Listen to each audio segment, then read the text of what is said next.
不可！若真闹出人命来，我们也……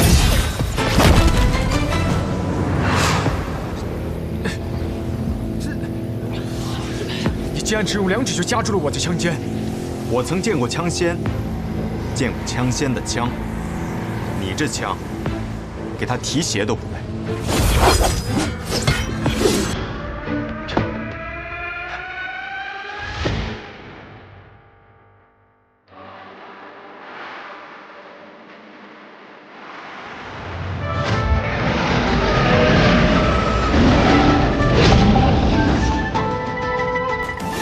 这便是我的金龙变。明日你我若在战场上遇上叶秉之，我会用出金龙变，你想办法使用18剑阵刺。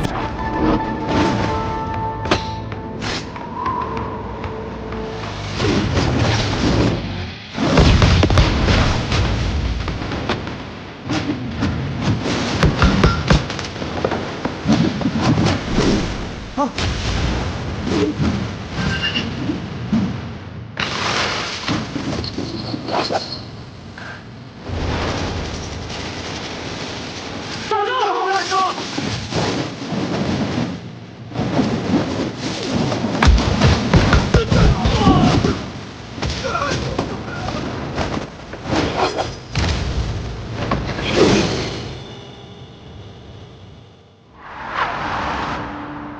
便只记到此处了。这是枪仙的金龙变。金龙变共33式，我并不擅长枪法。这13式，也只得其形，未得其意。方才若是枪仙出枪，第一枪时，你便已经死了。您究竟是何人？能结识枪仙，会阵金龙变之人，绝非普通的江湖人。 我并非世家弟子，当年曾有幸与枪仙并肩阻拦过魔教主人。我现在可以离开了吗？原来先生是抵御过魔教东征之人，是玉宅无礼了。先生请过。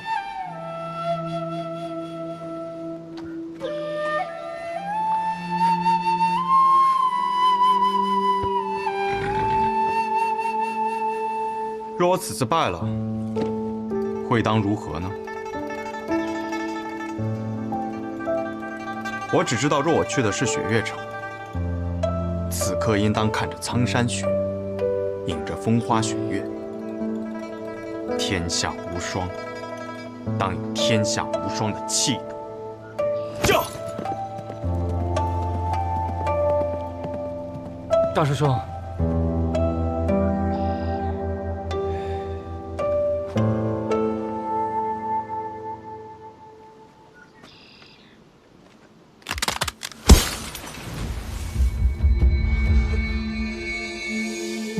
这个人太可怕了，当哥，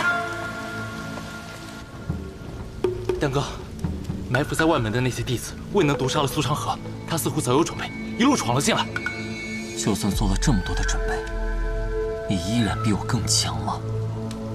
苏长河，丹哥，我们接下来该怎么办？难道就只能认输了吗？认输？ 我绝不会向无名者认输。苏昌河一意孤行，现在的他只有一个人，集结我们所有的兄弟，围剿苏昌河。是。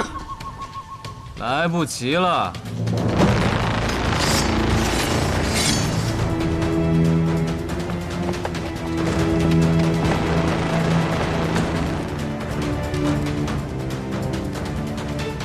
这压根儿半点活路都不打算给我留，真是令人寒心啊！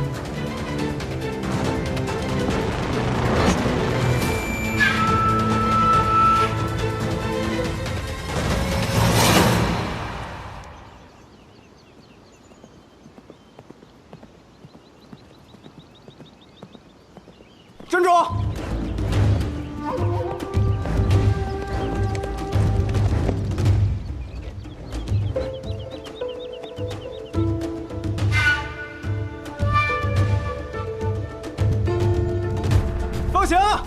那陆玉斋只是一时被我震慑住，一旦内心的冲击过去，就会察觉到我的身份不对。再想顺利赶到无双城城下，便不是那么容易的事。驾！大师兄这是刚刚经历了一场大败，内心受到了极大打击了。大师兄，大师兄，别烦我！当年能参与抵御魔教东征之人，能与枪仙并肩作战，仅仅看了几次，就能整整用出13式。听我命令，擂鼓给下面的关卡传令，拦住那个人，不惜一切代价。是。你走弟子道，到论武堂让剑长老派出问道4剑出城迎敌。是。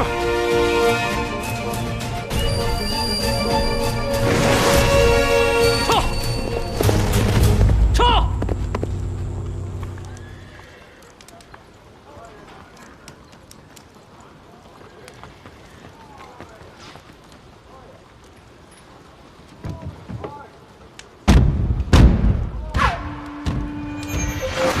那个声音是战鼓声，全部给我退后！你退后，都给我退后！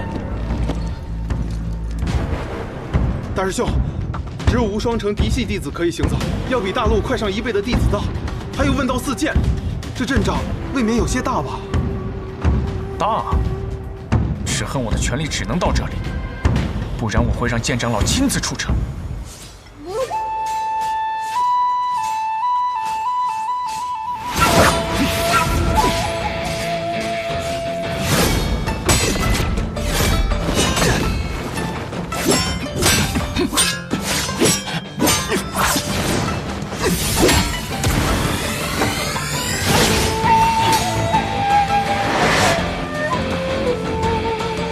罗哥，剑锋低3寸，起剑慢2分。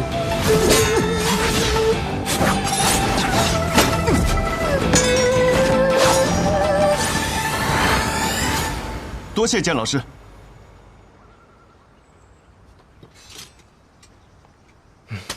下次他便不会那么出剑了。我对你的这句指点并没有作用。你要想的是，为何方才应该那么出剑？剑道分术和法，你过分追求于术，便会一直陷入苦战。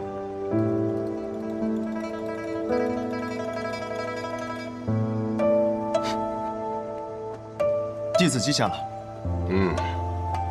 剑老师，为何要提醒他？修如，你呀，能赢不赢，就是想等到一个万全时机。可世间之事哪儿有万全？人在江湖，便是用生命去赌。既然是赌，就会有风险。你一点风险都不愿意冒，那么便会不断的失去机会，再失去机会，最后被人找到破绽，一击即溃。弟子也记下了。禀长老，卢玉宅那边派人过来，说是有事情要论武堂去处理。卢玉宅是什么废物啊？仗着自己是城主的首徒，竟敢对我们论武堂发号施令，让他滚！卢玉宅武功平平，但为人处事这一块，向来最是周到，是不会平白无故来找我们论武堂的。说吧，什么事？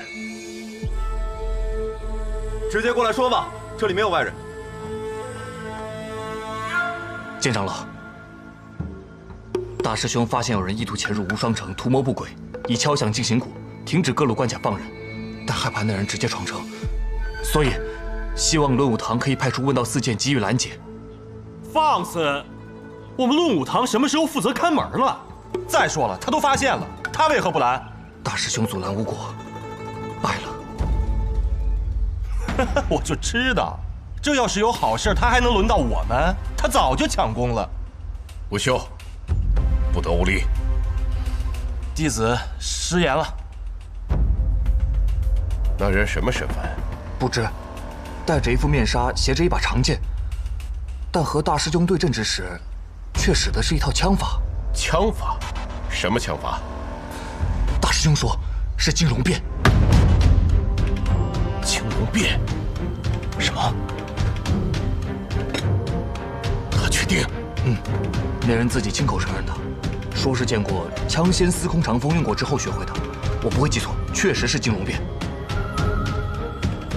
莫不是雪月城派来的？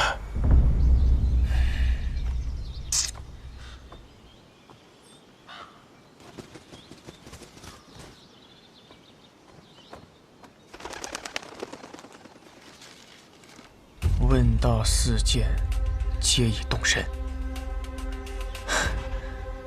太好了！据说问道四剑可是得了剑长老的真传，有了他们的帮助，定能胜过戴面纱的那个家伙。胜个屁！就那4个废物！呸！那4个废物能有多强？方才那个人有多强？他是个剑客，可刚才随手挥了挥枪，就将我的内杆枪震得4分5裂的。那是什么样的境界？那是1等1的高手。问道四剑，给他提鞋都不配。那大师兄为什么派他们去了？若只是我败了，论武堂定又会大做文章，羞辱我师父。若问道四剑出手也败得很惨的话，那被羞辱的就是他们，而他们这一败，剑长老就会亲自出战。哦，大师兄的最终目的是想让剑长老拦下那个人。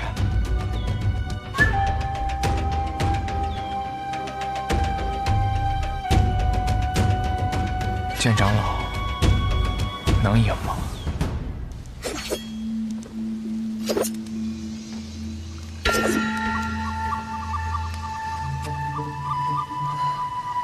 我派了那么多人去杀你，你怎么……我不离开，怎么由你动手？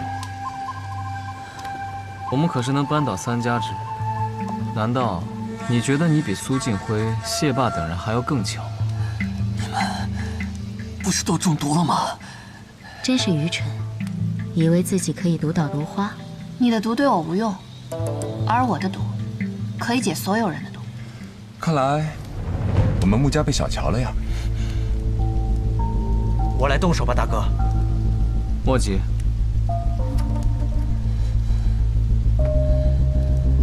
苏兰丹，为何要叛？我看着你，本以为能当上苏家家主，可你把位置给了苏沐雨。白痴！你觉得你有什么资格，自认为能站在苏沐雨头上？你们本就不是苏家的人。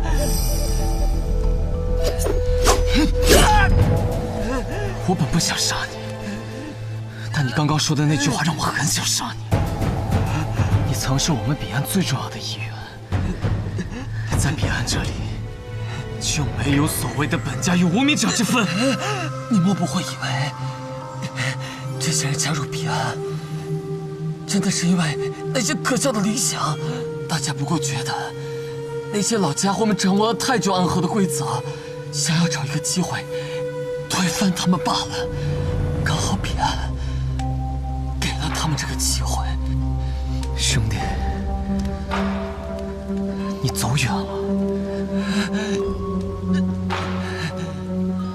你到不了彼岸了。我最后再问你一句，站在你身后的那个人是谁？你怎么知道？果然是找了靠山。罢了，我也懒得去猜是谁。那我就用你的死来作为对他的回答。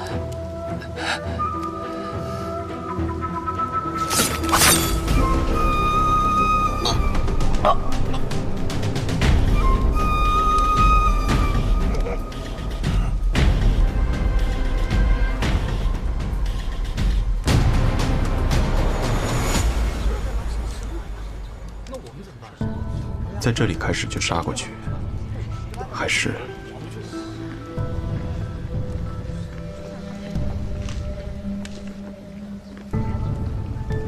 这里距离无双城还有几处关卡？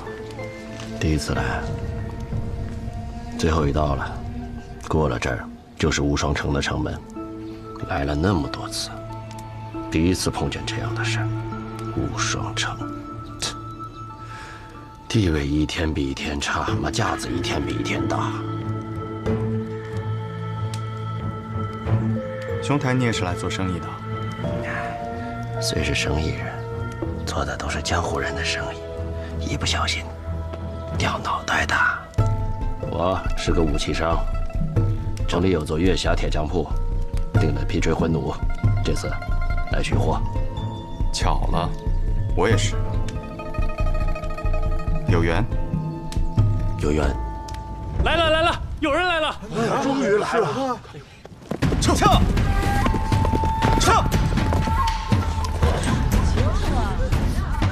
论武堂，问道四剑。这问道四剑，在无双城中很有名吗？哎，无双城论武堂年轻一辈中最厉害的4名剑客。据说呀，论武堂的剑长老专门挑了4名年轻弟子，分别代表剑道当中的轻、重、急、缓，想通过观察他们这4名年轻人的成长，创一门可问剑道之巅的剑法。所以这4个人被称作问道四剑。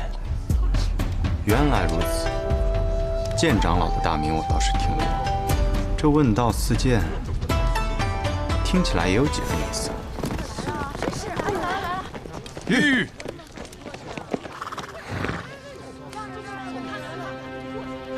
哎，屠魔鬼这人长什么样来着？腰佩长剑，脸上还戴着面纱。在那里。得来全不费功夫啊！中间那小子，你留下，其余闲杂人等速速闪开。兄弟，惹事了？无妨。有劳兄台帮我带下吗？不是我。行。你来无双城是做什么的？订了一把弩，到这里来取货的。可有人说你是来这做坏事的？谁说的？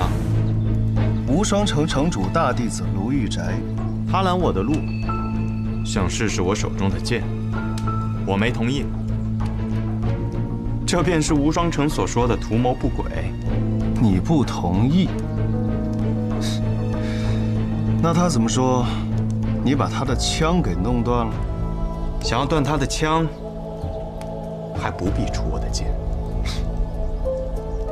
那我们呢？一起上。有几分意思。甲州叶无咎。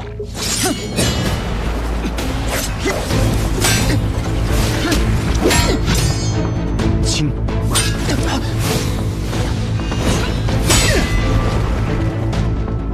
重。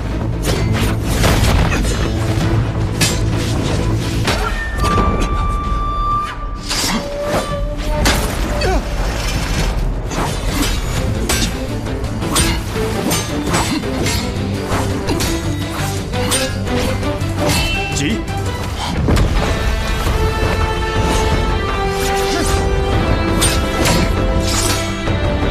必是此时。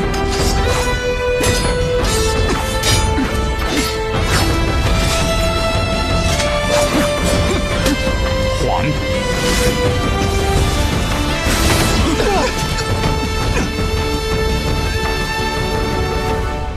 轻重缓急，剑之4道。你有意见？剑之道，不可固步方寸之间，否则遇到真正的高手，就会一败涂地。什么真正的高手？我便是真正的高手。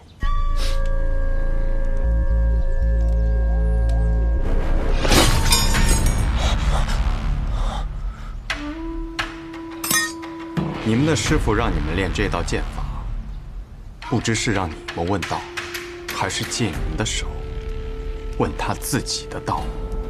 剑长老明知道我们练的这问道四剑，在真正的高手面前会被一击击溃，却仍让我们钻研此道，不是想我们成为高手，而是想借助看我们的对决，来提升自己的剑道。胡言乱语什么？问道四剑，败了。而此人居然连自己的剑都没有拔出来，难道此人的剑术真有如此精妙？还是说，问道四剑徒有虚名啊？啊！闭嘴！都给我闭嘴！方才是我轻敌了。江湖之上没有轻敌，因为你活下去的机会很难有第二次。他是什么时候又将剑夺走的？小心一点，别让剑划了。这柄剑还算锋锐，就这么轻轻一划，可能会把你的脑袋给划掉了。还是没有遇到知道我拔剑之人。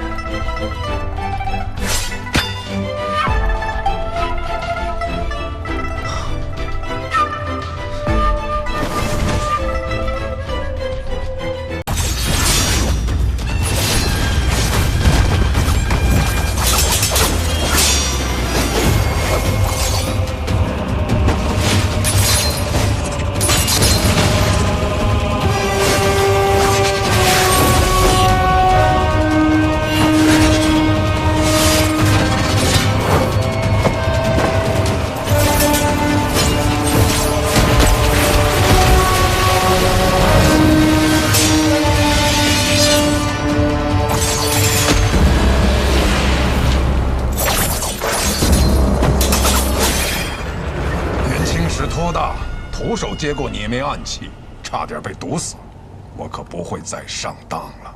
几枚暗器你能接住，那接下来幻术飞花，你又如何应对？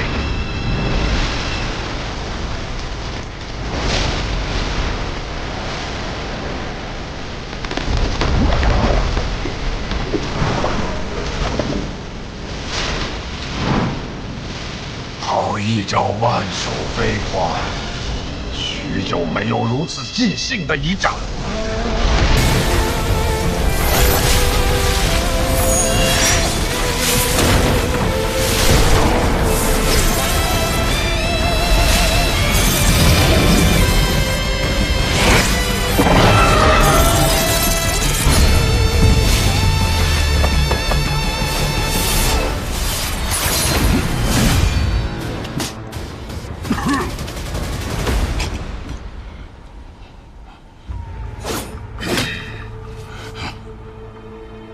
你我30年之约的这一战，本该只论胜负，不争生死。于杀手而言，没有胜负，只有生死。只可惜呀，可惜什么？可惜，方才你那瞬杀一剑，消耗了太多真气。也可惜，你以为自己是执棋者，却没想到，也是别人棋盘上的棋子。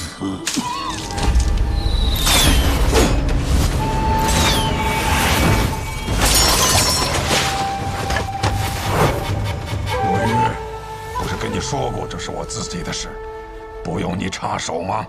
有人想趁你和唐二老爷决战之时，对你不利。一石二鸟。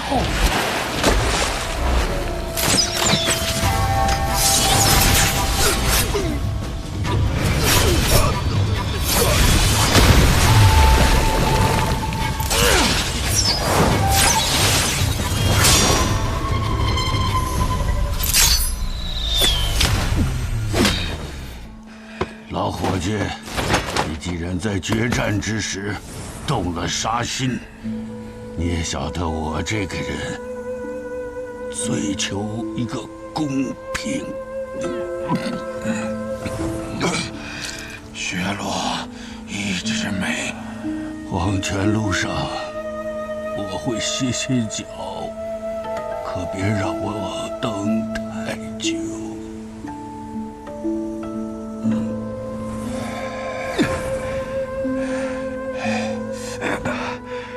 大家长，我们立刻回安河，找我们家最好的药师帮你疗伤。不能回安河。苏、穆、谢，你说他们3家等我受伤这个消息，等了多久了？刚才那些暗算我的人，根本就是他们的人。可去钱塘城，我在那里有一个故人，是药王辛百草的小师叔。找到他，他叫白鹤怀。明德11年初春，距离上一次引发江湖浩劫的魔教东征已经过去了3年。如今的江湖平和安宁，少有争斗，而暗河藏身于黑暗之中的最强宗门，由苏、谢、穆3姓组成的刺客组织，却在此时因为3家之首大家长的中毒而即将迎来巨变。这江湖甚至于朝堂之上的短暂平静，也将因此而被打破。穆名策已经重伤，看来我们需要选出新任的大家长了。他本来就已年老，而且越来越不受我们的掌控。那便传信给3家，若大家长身死，谁若能率先夺得绵龙剑，回到提魂殿复命，谁便是新任的大家长。这是要让暗河大乱呢。于大乱之中，才能诞生新的暗河之主。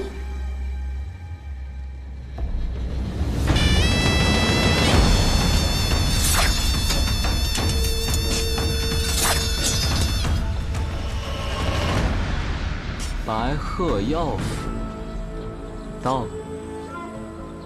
你的谢银江，他们要来这里寻找名医。是啊，大家长身中奇毒，命不久矣。而此处就住着药王的隐居的小师叔。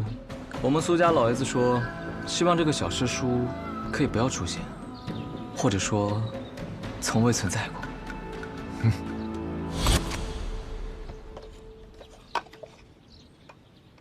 别人都是一口槟榔一口烟，飘飘欲醉做神仙。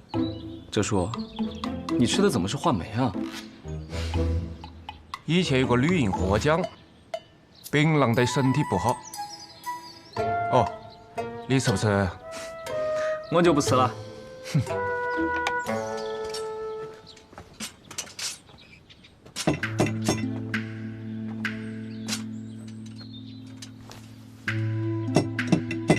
你什么时候变得这么有礼貌了？学苏沐雨啊，杀手临门，有礼有貌。可是这位神医似乎不太给面子啊。许是这位药王师叔年纪太大，耳朵背了，你要考得再响一点。哲叔，你这是敲门吗？我看你是要杀人啊！我们不就是来杀人的吗？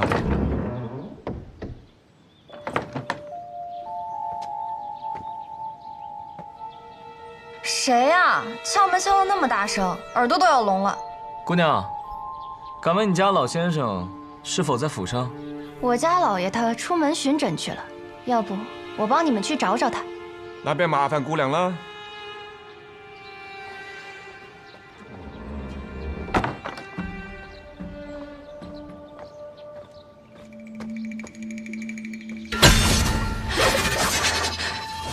你干什么？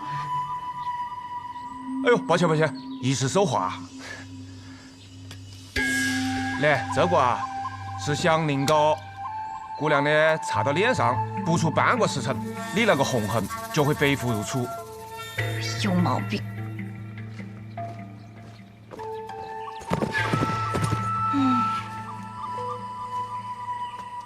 可以药蛇追踪的香凝膏，这种小伎俩也想骗过我？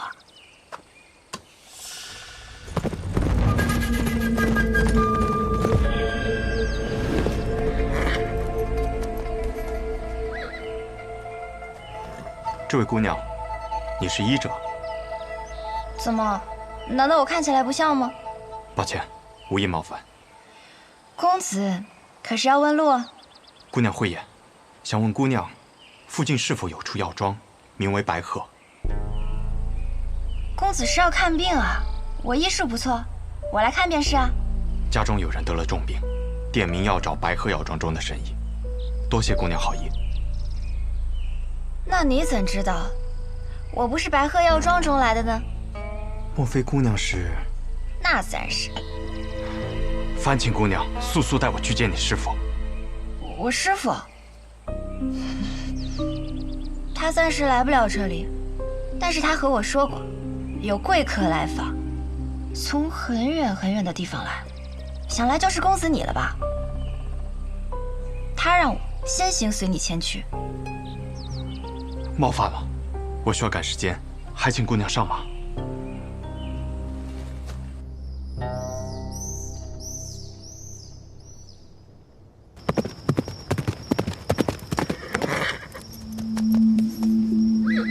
我们到了。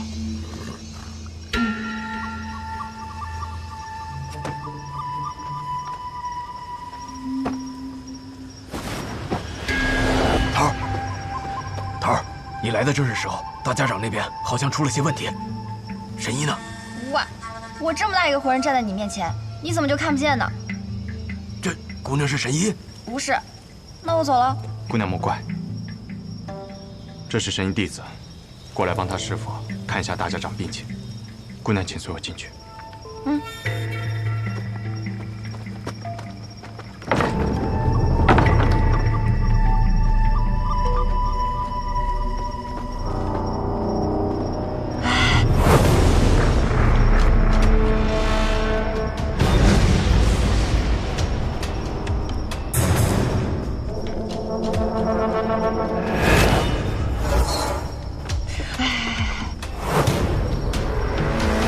觉得这里面有鬼哎！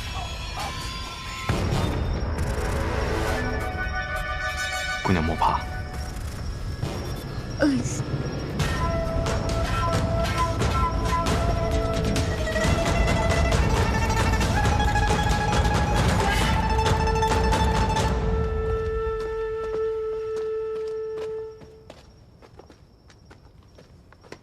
大家长。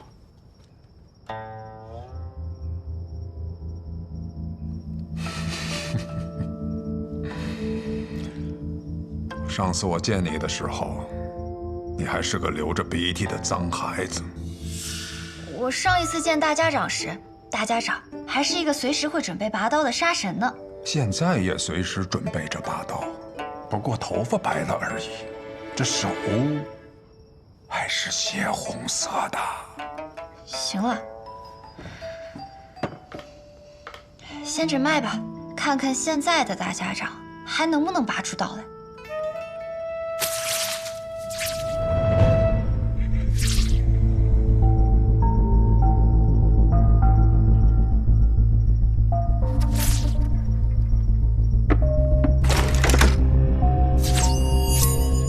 收起你的杀气，你若是不小心吓到了我手这么微微抖一下，你们的大家长可就死定了。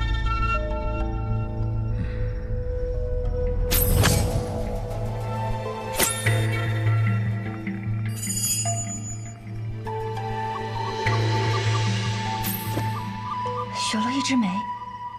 没错。你怎么做的还活着的？我的魁替我挡住了那一枝梅，我只种了半朵梅花，还能勉强撑着。这可是唐门唐二老爷的独门奇毒，号称唐门第一，天下第二，仅次于温家家主所创的镜花月。据说除了唐二老爷本人，无人能见。唐二老爷人呢？被我杀了。暗河大家长也亲自接杀人的任务。敢问姑娘，是否能医？我们药王谷的名言便是，只要没死，便可以医。只是，姑娘有何需求，但说无妨。就等你这句话了。医当然当然可以一样，只要银子管够。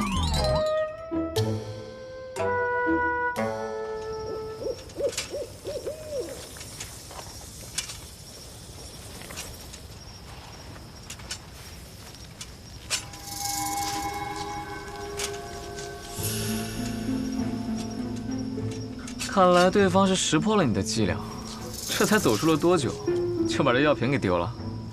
看来我们是搞错了。什么错了？我们放走的是真的生意。还好，我也做了些准备。哦。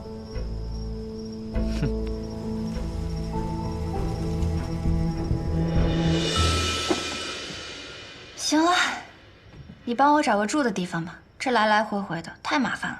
不让你师傅再来看看了？我师傅，他早就入土为安了。你们怎么老想着要他从地底下爬出来？什么？药王的小师叔已经死了？沐玉，你错了，你眼前这位就是药王新百草的小师叔，药王谷一脉祖师李宇珍的关门弟子白鹤怀。医者白鹤怀，见过暗河大家长。见过暗河的魁大人。魁大人，我肚子饿了。神医见谅，行走在外，哪有什么珍馐佳肴，只有这个了。无妨，有的吃就不错，总比在药王谷吃我师兄煮的药膳强。你是不是很好奇，我是如何看出来你的身份的？既然神医与大家长是旧识，想必也听说过我们。小时候师父为了哄我好好学医，便给我讲故事。他的故事里呢，经常出现一个叫做暗河的组织，由苏、谢、穆三姓家族组成。他们的统帅者便称作大家长，大家长座下有直属刺客团诸营，其中最强的12人以地支12校为代号，而他们的统帅者便是魁。今日我见到的这些人，他们以生肖为面，唯你戴血红恶鬼面具，随侍大家长左右。你不是魁，还能是谁？神医对我们的了解，比我想象中更深。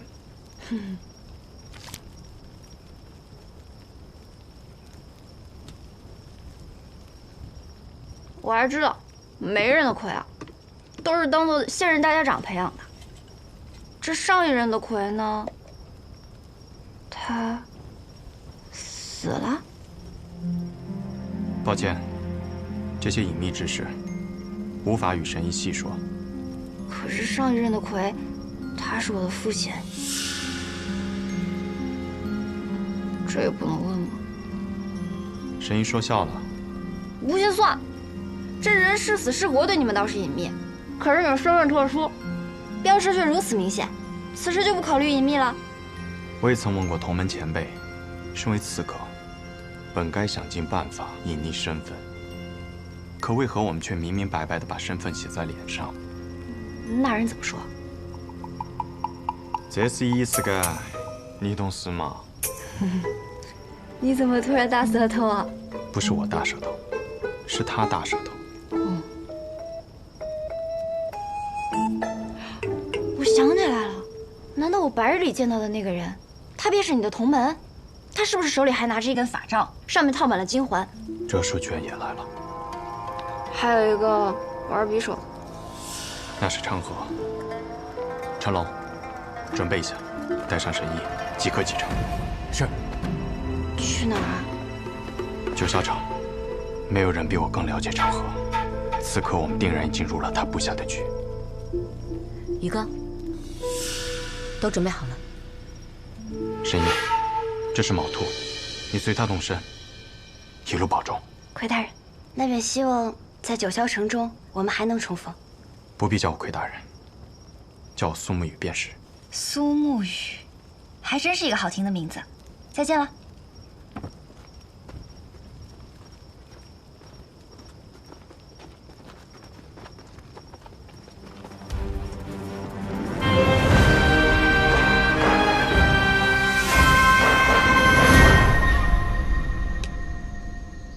李讲的准备就是在这开等呐。谢家的刀，穆家的鬼，每一个都蠢蠢欲动，而我就不一样了，我很懒的，不如就跟在那些勤快的人后头，虽然会慢上几步，但永远不会迟到。你也透露了点消息给他们，他们两家都配应来这开了。哼，真是个狡诈的小子。老爷子派出你，是铁了心要上位啊。唉，最聪明的我和最强的你。这是我曾经暗河第一高手，上一任魁大人。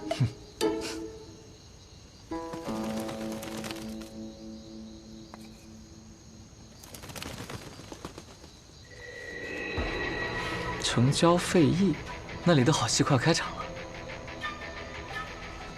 走吧，哲叔，我们苏家那位老爷子该等着急了。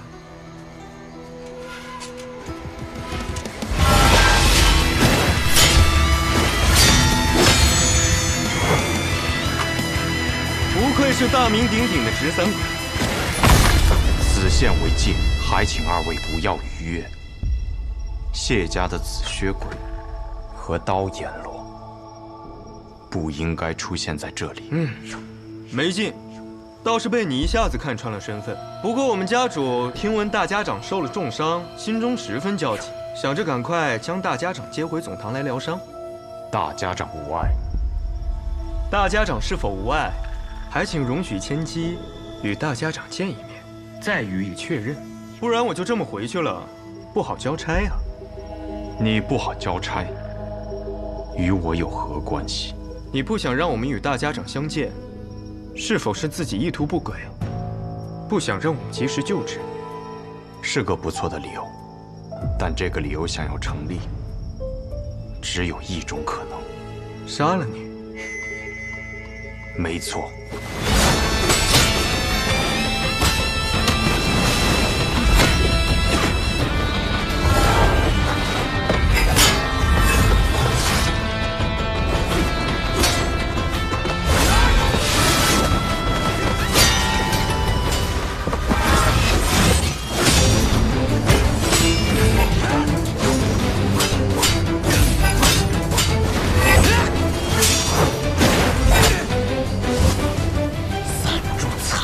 为何不敢一线？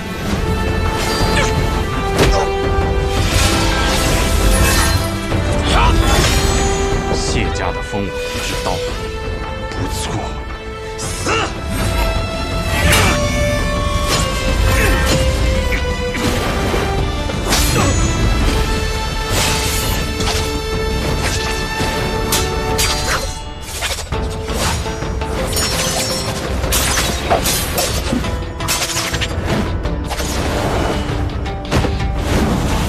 你真以为我有那么弱？寸刀劲用得好。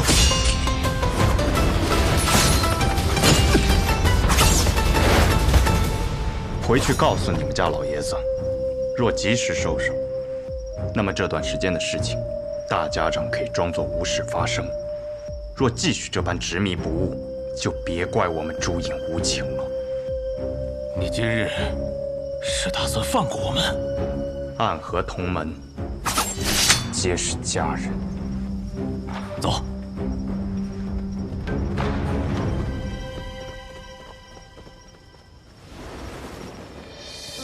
你来了。你好像看到我不是很高兴啊，我的魁大人。我知道你迟早会到，却还是希望可以晚一点。老爷子让我给你带句话，你是苏家的弟子。如今我是魁，人中之鬼，我属于暗河，却不属于任何一家。你总是这么正经啊，一点意思都没有。为我点灯的童子，他是唯一一个任务结束还能够活着的。要带他回去吗？不必了。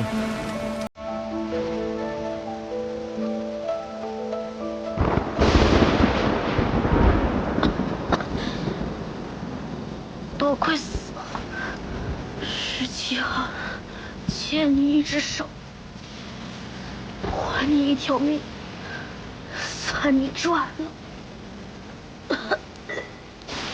少安远的情绪，不舍的沉淀。漫漫长夜中，是你挣扎痛的憋气。你怎么会在这里？我偷听到你们的任务点，私逃出来寻你，我来接你回家。那地方也都算是家，有家人等候便是家。你弟弟还在那里。如同苏黎碎波点缀着谁能趟过黑暗的河。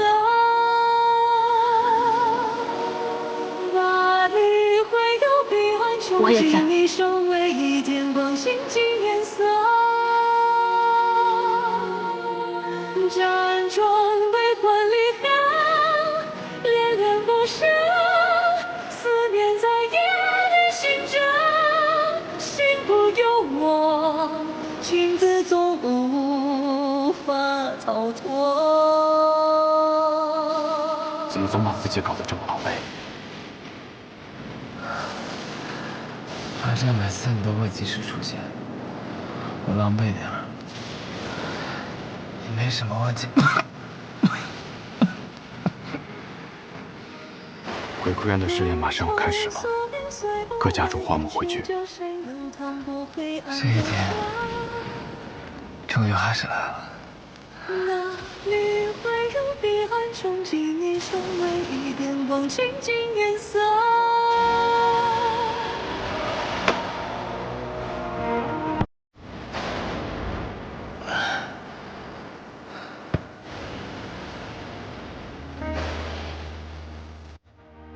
想必你们已经有所了解，待会儿时辰一到，你们就会前往鬼窟渊。每组10个人，只允许留下1个。第一组86号、18号、74号、42号、34号。26号、17号、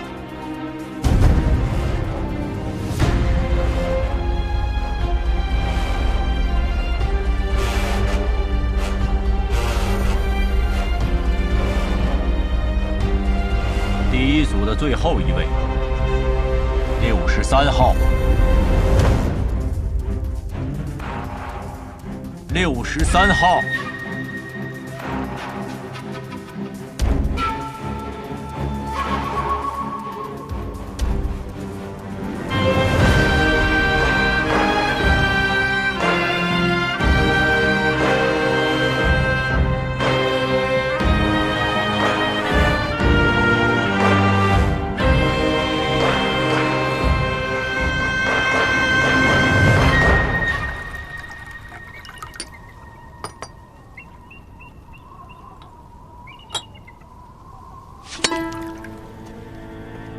谁惹了木丘兄啊？生这么大的气！陆子哲，你明知这2人是我苏家属意的，你这般行事，是要与我苏家为敌吗？别给我扣这么大的罪名，我可不敢。我只是在尽我总教习的职责罢了。职责？不把过强的2个人放在同一组，这是3家都默认的。你就不怕我上报提魂殿吗？等他们情深意重，把彼此看成兄弟的时候，再让他们自相残杀。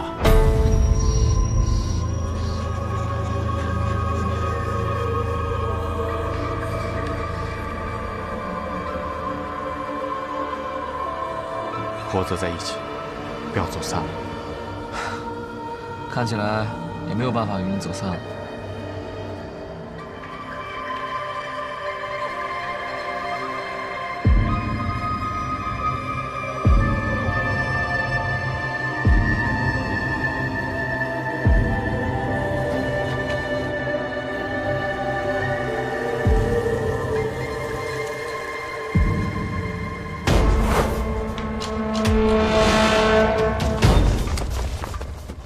全都来了。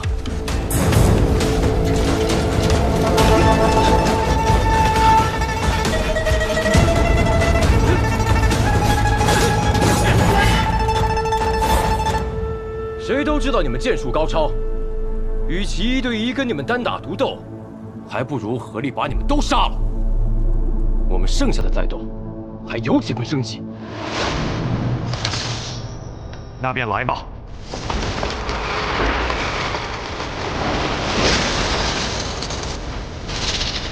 八戒阵，刀剑合适，勾手戒备，决一切生机。要胜此战，唯有一途，一而入决。我为尔。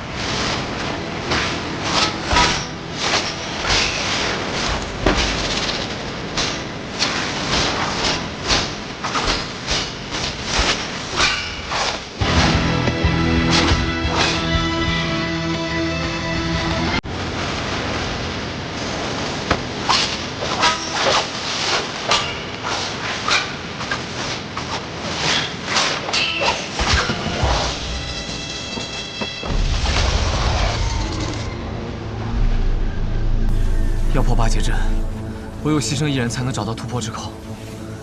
我们2个同时上，算怎么回事？我知道，我来。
只剩我们2个人了，所以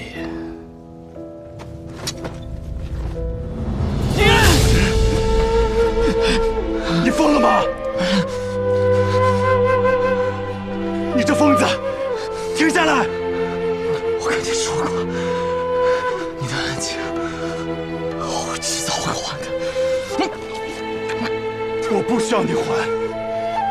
你此前替我做点灯童子的时候已是还了。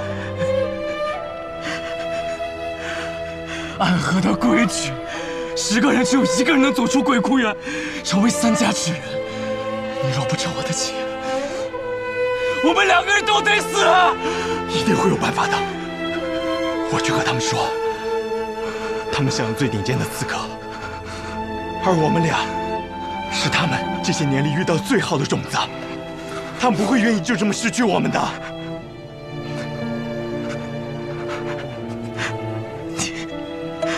你太天真了，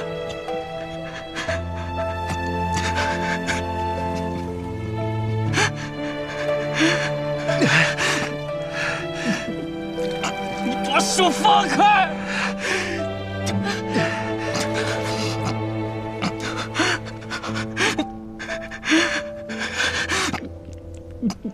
你把手放开！只要足够强，便有4个天真。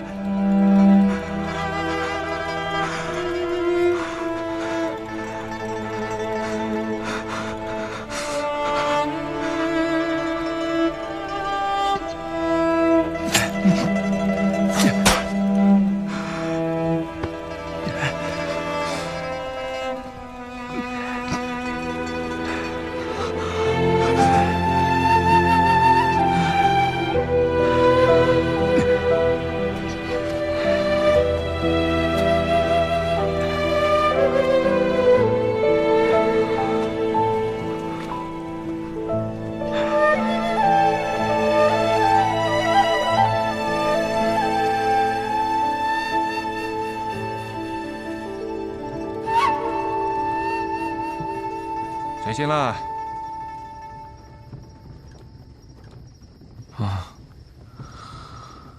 做了一个很长很长的梦，梦到一些很久以前的事儿。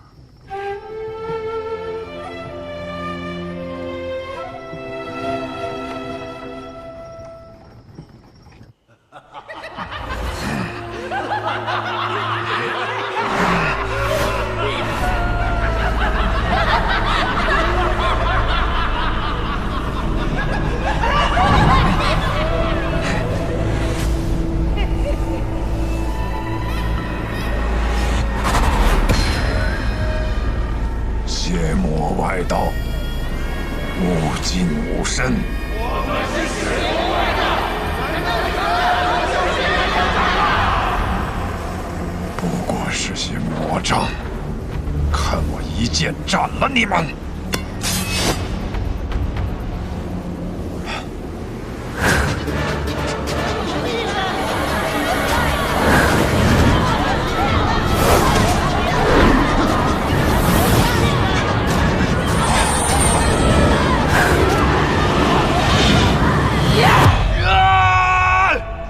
不好！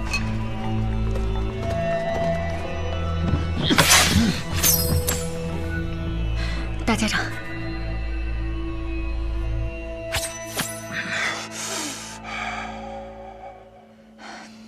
人在虚弱时，邪气便会找机会侵染人的身子。做噩梦是正常的事，大家长不必担心。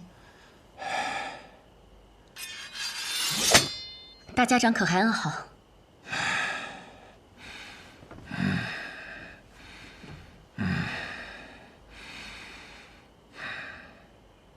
毛头，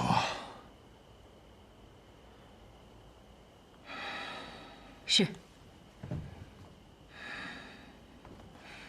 神医啊，你此生救过多少人？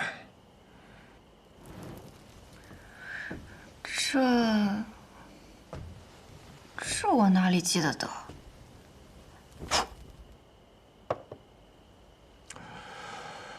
加上唐二老爷，我此生杀过832人，很多人，我甚至不记得他们是谁，但心底里总会有一个声音告诉我，那是我杀过的人。其实我不怕这样的梦。当他们出现的时候，我会拿起手边的剑，将他们斩杀得一干二净。我既然杀得了他们一次，那么自然我能杀得了他们第2次、第3次。无论是梦境还是现实，都不会有任何区别。但这一次，当我拔剑的时候，发现手里的剑已经断了，需要让沐雨快些回来。难道大家长就不害怕他在这个时候背叛你吗？不会的。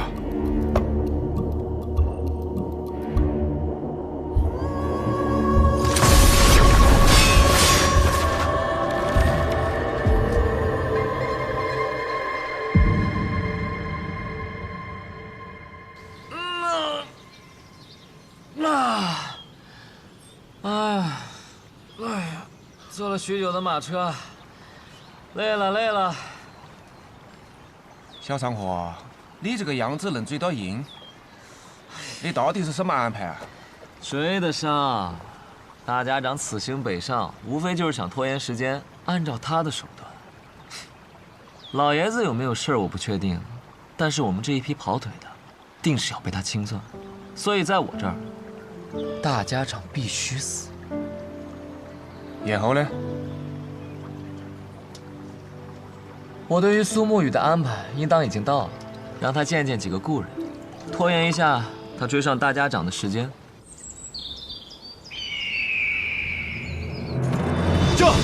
驾！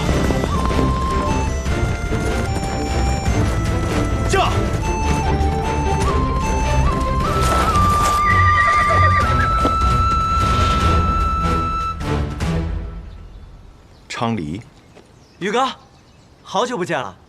昌河派你来的。啊，是大哥让我来的。他说让我拦住你，实在不行，就哭到你心软。他是不是觉得我不会杀你？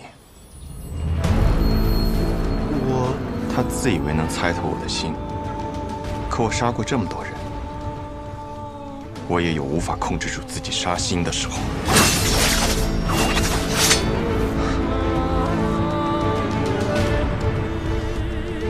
若我想杀你，你早就死了。驾！宇哥。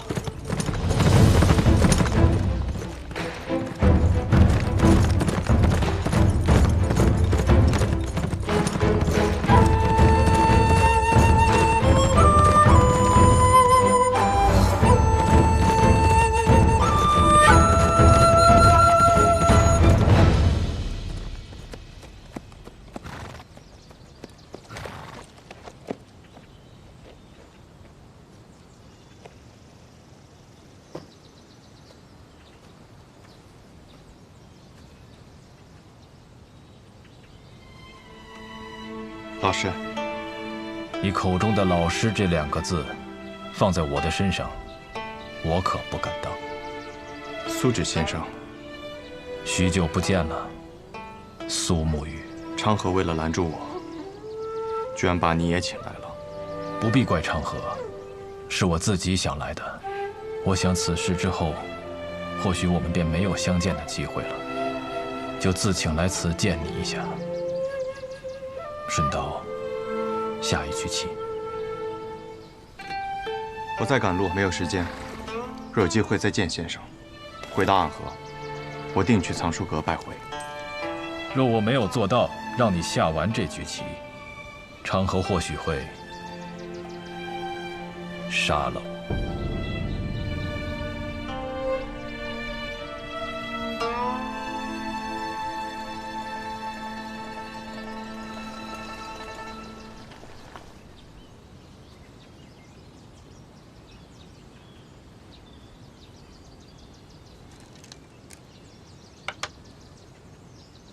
先生来此，是想劝我和昌河联手。你们是暗河这100年来最不可思议的搭档，一起联手破过许多危局。这一次，我相信你们一样可以做到。我听昌河说，4年前你们做过一个决定，他当上苏家家主，你当上大家长，成为执掌暗河的新主人。那他有没有说过，我并没有回答他的决定？大家长他值得你这样做吗？这个问题的答案重要吗？沐雨，当你用一个问题来回答另一个问题的时候，就代表你的内心并不坚固。可这问题没有答案，只有选择。我在苏家待了将近10年，昌河与我，更是从同一座炼炉当中走出来的师兄弟。准确地说，我们都是家人。昌河那样的人，可不会把老爷子他们当作家人，他只是把你当作家人。可如今我是魁，我的父亲曾教过我，承诺是比生命更重要的东西。先生您也说过，没了承诺，收了钱的刺客便会因为更多的钱而转头去杀自己的主顾，那么到最后秩序变乱了，刺客便没有存在的理由，暗河也没有存在的必要。你很聪明，但有时候太过于执拗了。已经沦为杀人的棋子，若心中还不存在点执拗，那么活着也像是死了。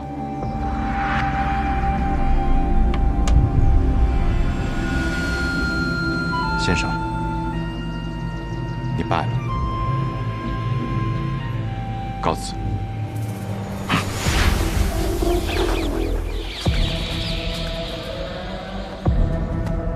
宇哥，你赢不了的。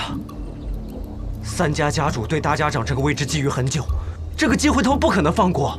即便大家长最后把生医好了，他们还是会不惜一切代价把他杀了，这是个必死之局。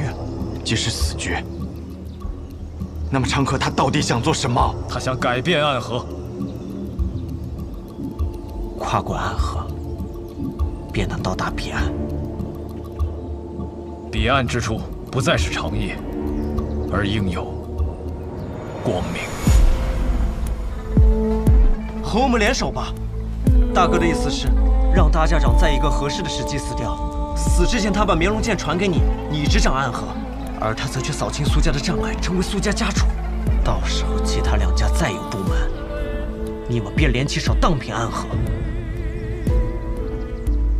宇哥，抱歉，我有我的选择。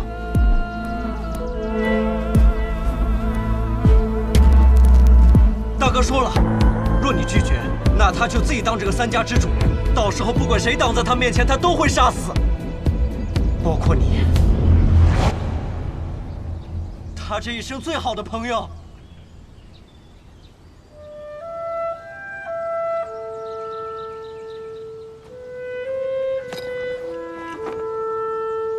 木鱼，道阻且长。行，则将之。下。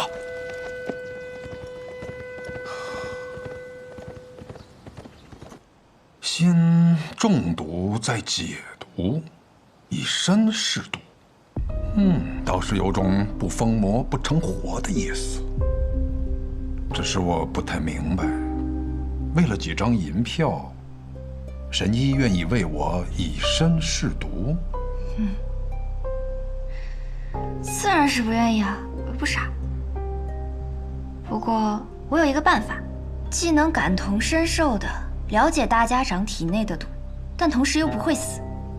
什么办法？移魂大法。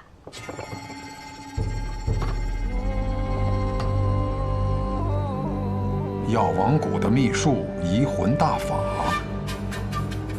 若是一旦对某人施用此法，就能和他无感共识。他的过往和此刻的想法，都无法逃脱施用者的眼睛。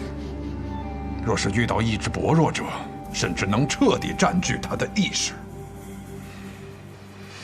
我初听到此门功法，还曾感慨，这哪里是医术，分明是邪术。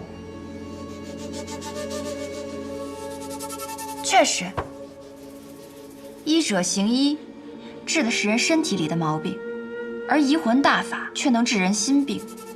不过我这次对大家长施用移魂大法，为的是彻底去除你体内的毒。至于大家长你心里想的那些嘛，我可以试着不去看。若可是，一旦施用移魂大法，那我的性命自然是全在我白鹤怀的掌控之中了。届时只要我想，可以随时杀死大家长。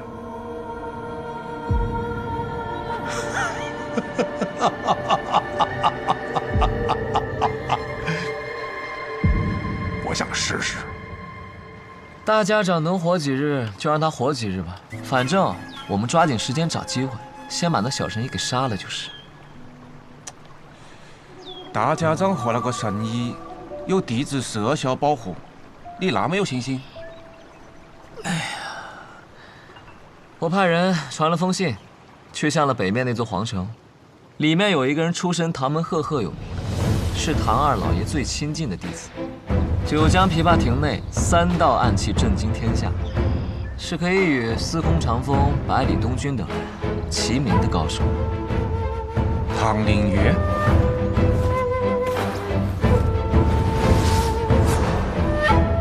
我不知道大家长为什么要杀唐二老爷，但我知道唐二老爷死了，最想报仇的人一定是唐灵月。